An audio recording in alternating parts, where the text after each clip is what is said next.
പ്രിയപ്പെട്ടവരെ, ബേത്ലഹേമിലേക്കുള്ള യാത്രയുടെ 4-ാം ദിവസമാണ്. ഇത് ദൈവദൂതനെ ചേർത്ത് നിർത്തിക്കൊണ്ടാണ് നമ്മുടെ ധ്യാനം.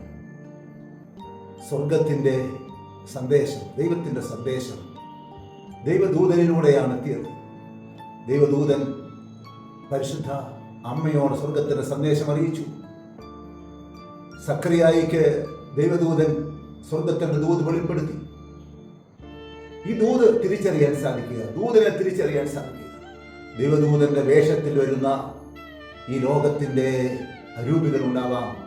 ഈ ആരവങ്ങൾക്കിടയിൽ ദൈവത്തിൻ്റെ ദൂത് തിരിച്ചറിയാൻ സാധിക്കുക എന്നുള്ളത് പ്രധാനപ്പെട്ട ഒന്നാണ്. നമുക്ക് ഓർമ്മിക്കാം, ഈ ദൂത് നമ്മെ ബലപ്പെടുത്തട്ടെ.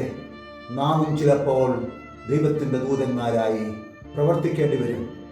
വഴിതെറ്റാതെ നമ്മെ പുൽക്കൂട്ടിലെത്തിക്കുന്നത് ദൈവത്തിൻ്റെ ദൂതാണ്, സ്വർഗത്തിൻ്റെ ദൂതാണ്. അത് നിരന്തരം നമ്മെ ചലിപ്പിക്കട്ടെ എന്ന് പ്രാർത്ഥിക്കും.